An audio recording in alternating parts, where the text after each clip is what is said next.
So today's lesson is putting all the types of factoring together. So we're going to GCF, we're going to do difference of squares, and we're going to do trinomials, which we've learned individually, but today we're going to kind of put them all together. So we know 3 ways to factor. The first way is GCF, and that's when you take out something they have in common. So if you had like 2x cubed minus 8x, then they have a 2 in common and an x. And then if I take the 2 and the x out, it'd give me x squared minus 4. So GCF, you write what you're taking out, and then you write what you have left over. The next one we learned was squares. Squares was the one that had all of the conditions. You had to have 2 terms. It has to be a minus in between.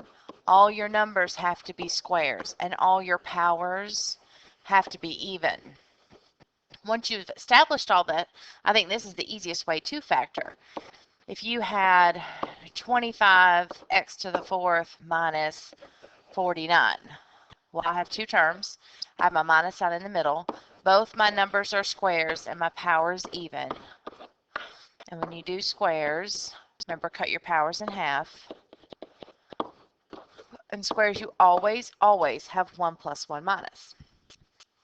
And the third way we learned to factor was trinomials. Tri means we have 3 terms. So it looks something like this. They're cute. They just have an x squared and then an x term and then a constant. And that's when you have 2 parentheses and you put the front, and then I want the factors of 6 that subtract to give me 5. And so that'd be 1 and 6. Signs are different. Bigger number gets the positive. So those are just all your rules. All right, so those are the 3 things we worked on the last 2 days. Today we're going to put them all together. Okay, so let's look at them all one more time individually. So number 1, first you have to decide what kind of factoring is that. Well, you have 3 options. You have GCF, you have squares, and you have a trinomial. It's definitely not a trinomial because it only has 2 terms. The first thing you need to think is always GCF. Well, 16 and 49. 49, the only thing that goes into 49 is 7 and 49, and neither one of those go into 16. So there's no GCF. But if you'll notice, you have 2 terms. You have a minus in between it. Your 16 and your 49 are both squares, and your power's even. So we're going to do squares. So I'm going to have a 4x and a 4x and a 7 and a 7. 1 plus 1 minus. Okay, number 2. Now you look at number 2 and you see the 36 and you get excited and you start to think squares. But then you look at 48. 48's not a square. That power's not even, and that's not a minus sign. So these are not squares. It's 2 terms. Since it's not squares, it has to be GCF. So I need a number that goes into 36 and 48. But I need the biggest number you can think of. So don't start with 2. Go bigger than that. 4 goes, but bigger than that. 9 goes into 36, but 9 doesn't go into 48. 10 doesn't go, 11 doesn't go, but doesn't 12 go? So let's try 12. I'm going to take a 12, and then what's your smallest power? And that's an x squared. So I'm going to take a 12x squared out. So first term, that would leave me with just a 3. X's cancel. Plus, and that leaves me with a 4 and an x cubed. And I look at what I have left, and there's nothing I can take out of a 3 and a 4, so I know that was the biggest thing I can take out. Number 3 is a trinomial. I think they're the easiest to spot because they just follow this cute little pattern. So you're going to have x and x. I want the factors of 20 that subtract to give you 8. That would be 2 and 10.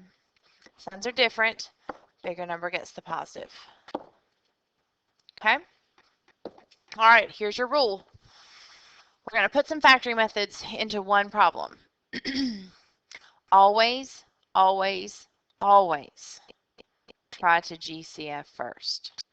That is the number 1 reason people miss problems that involve factoring, is because they look over a GCF. So every time you attack a problem for factoring, you need to think GCF. So what do you always try to do first?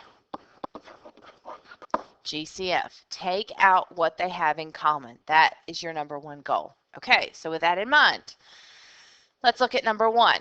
Now remember, you need to have GCF on the brain. That's your first question. So number one, is there GCF? Do they have anything in common? And they do. They have a 2. I can take a 2 out. I can't take any x's out because he has 2, but he doesn't have any. So I can't take any out. So all I'm doing is taking out a 2. So that would give me x squared minus 4. And that's great. You've done your GCF, and that's fantastic. But you're not done because those are squares. Now, this 2 is part of your answer, so don't lose that because he is part of your answer. But now you got to do squares with your x squared minus 4. So he was your combo. He had a GCF, and then he was squares. Notice these are taking 2 steps. You should never do a combo factoring problem in one step. So we should be seeing work. Your first step where you take something out, and then your second step where you do the second kind of factoring. Don't ever try to GCF and do squares at the same time. Okay, so number 2. Well, surely this has a GCF. They both have 4s. So I can take a 4, and I can take an x squared.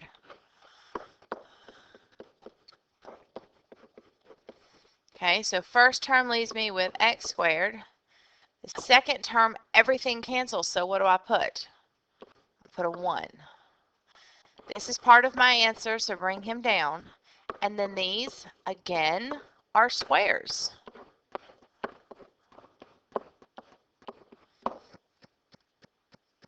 Number 3, is there GCF? 12 and 27, I can take a 3 out. And I can take 1a.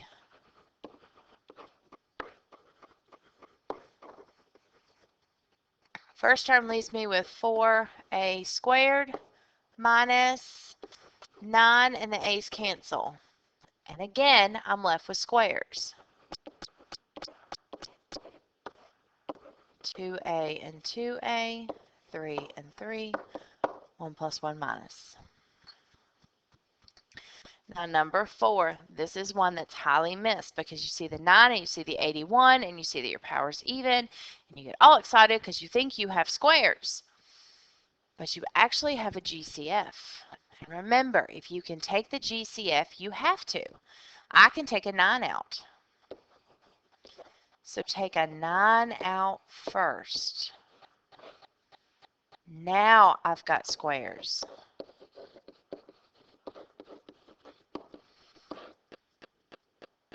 If you didn't, this is what you would have. If you just did squares, you'd have 3y and 3y, 9 and 9, 1 plus 1 minus. And I don't know if you can see it, but there's a GCF in here of a 3, and there's a GCF in here of a 3. And that tells me that I should have taken a GCF out from the beginning. So this would be wrong. You've got to have the GCF first and then the squares. So that's why it's so important to always GCF first. Number 5, no numbers, but do they have something in common?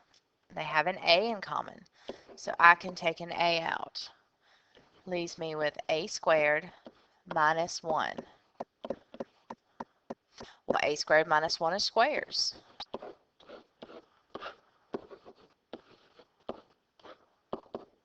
There you go.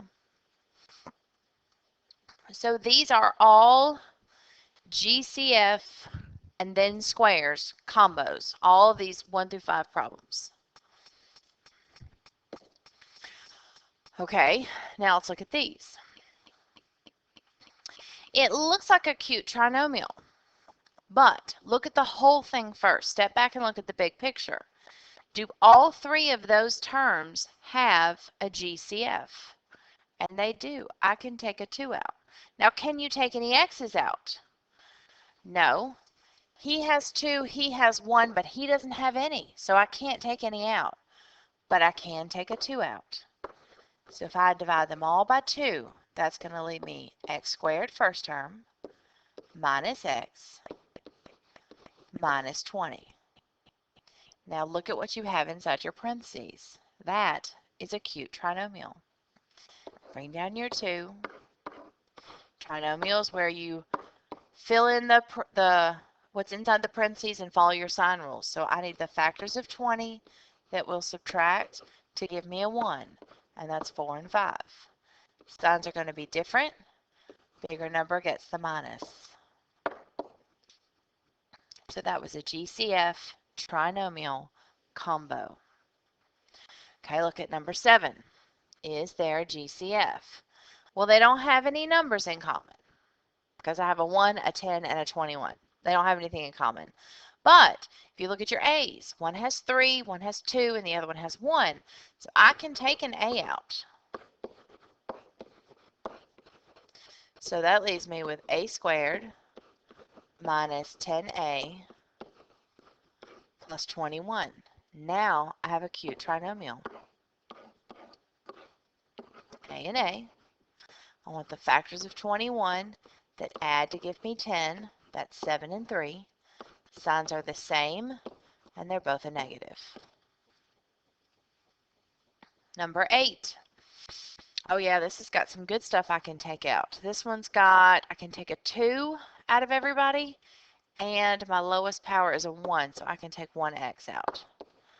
So this is what I'm taking out of everybody. So first term, that leaves me with an x squared. Second term, that leaves me with a 4x. And last term, that leaves me with a 4. Looks like I've got a cute trinomial. I need the factors of 4 that add to 4. Well, that's 2 and 2. Sign same, both positive. Now remember, when you get the same thing twice, you could write your answer like that. You don't have to, but if it's multiple choice, I could have that. So if you get to here, you need to make sure you're okay with that. Okay, number 9, I can take a 2 out, but I can't take any x's out because he doesn't have any. So if I take a 2 from everybody, x squared plus 4x plus 3, and a cute little trinomial, 3 and 1, sign same, both positive.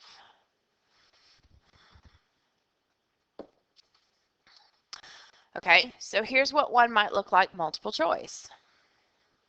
It says factor completely. Well, good gracious, surely they have something in common. My smallest number is a 5, so I know I can't be bigger than that. And both of these end in numbers that are divisible by 5. So I know I can take a 5 out. And then what's your smallest power on your x? And that's an x squared. So I know I can take a 5x squared out. Well, this guy took a 5 out. So I know he's out.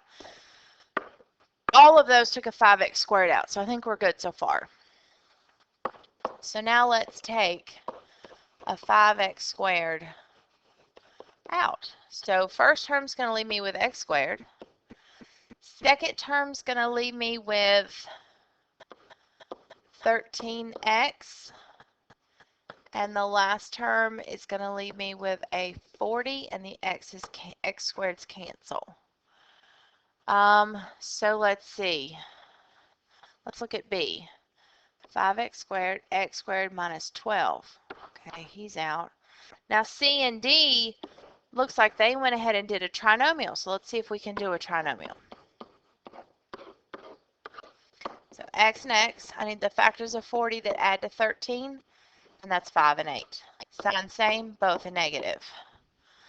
So that one has a 4 and a 10, so he's out. That has an x minus 5 and an x minus 8 and the 5x squared sitting out front. So we are good. Okay, factor completely. All right, let's look at our multiple choice. He took a 9 out. He took a 9 out. He didn't take anything out. He took a 3 out. All right, so let's look. Now, 729 is pretty big. It looks like we can either take a 9 or a 3 out. So if you'll grab your calculator and do 729 divided by 9, you'll see that it goes it goes 81 times. So I know I'm going to take a 9 out. Can I take any x's out? No. He has x's, but he does not. Can I take any y's out? No. He has y's, but he does not. So I can't take it. So all I'm going to do is take a 9. So first term would leave me with x to the 4th, and then minus 81y to the 4th. So all I can do is take a 9 out. So I know it's not C because they didn't take anything out. And I know it's not D because they just took a 3 out. So I'm down to A and B. Okay, now I look at my two terms. I have squares. 81's a square. Both my powers are even. I've got my minus sign in the middle. Let's do squares. X squared. 81 is 9. Chop your power in half. 1 plus, 1 minus. So that is not B. What is B missing? B is missing a 9 right here. So B's out. So it's got to be A. But what the heck? Where'd that come from? Came from this right here because these are still squares. I still have two terms. I have a minus sign in the middle. 9's a square. And both my powers are even. So that's done. And that guy's done. This one's done because he has a plus sign, and I cannot do squares with a plus sign.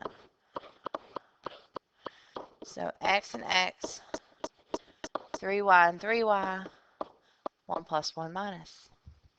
And that's why it's A. Okay, so now we've kind of got them all mixed in together. Okay, so just to remind you, again, what do you always try to do first? GCF. So looking at number 12, my smallest numbers are 3. I know 3 goes into 21. I can use my calculator to see that 3 goes into 54. So I know I can take out a 3. What's my smallest power of x? I have an x to the 1. So that's what I'm going to take out. So he does have a GCF, so I'm going to take it out. First term leaves me with x squared. Second term, 7x. And third term, 24, 18 with no x. Is that right? Yeah. Okay, then this looks like a really cute trinomial. Bring that down. X and x. Factors of 18 that subtract to 7. I have 1 and 18, 2 and 9, 3 and 6. And 2 and 9 will subtract to give me 7. Signs are different. Bigger number's negative. Boom. Number 13, 18 and 8 are not squares. It looks like two terms. It looks like it could be squares, but 18 is not a square, so I can't do squares. Plus, the first thing I need to be thinking is GCF. 18 and 8, I can take a 2. I can't take a 4. And I can't take an 8. So it looks like it's 2. And no m's because he doesn't have any. So if I take a 2 out of both of them, that gives me 9m squared minus 4. And those are squares. 9's a square, 4's a square, powers even. So 3m and 3m and 2 and 2 and 1 plus and 1 minus. Okay, 14. Can I GCF? Sure, I can take a 2 out, and I have an x to the third and x to the 1, so I can take 1x out. First term leaves me with x squared. That's going to be 25, and the x's cancel. Then these are squares. X and x, 5 and 5, 1 plus 1 minus. 15. Holy cow. Well, there are no numbers I can take out because he's a 1 and he's a 4 and he's a 45. So there are no numbers I can take out, but I can take x's. Your smallest power of x is an x squared. So if I take him out, first term leaves me with an x squared minus 4x minus 45, and then he looks like a cute trinomial. X and x, factors of 45 that subtract to 4, 5 and 9. Signs different, bigger number negative. Bingo. Okay? Got two more that we can do. Again, everything you do, you start with GCF. So I'm going to start with GCF for number 1. I can take a 5 and an x squared.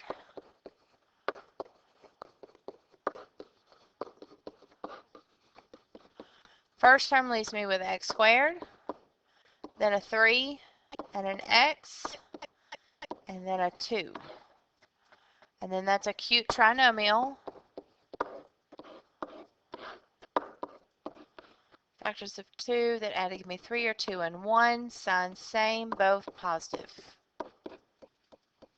Number 2, again, think GCF.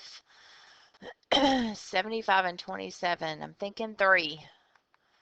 9 doesn't go. Yeah, I'm thinking 3.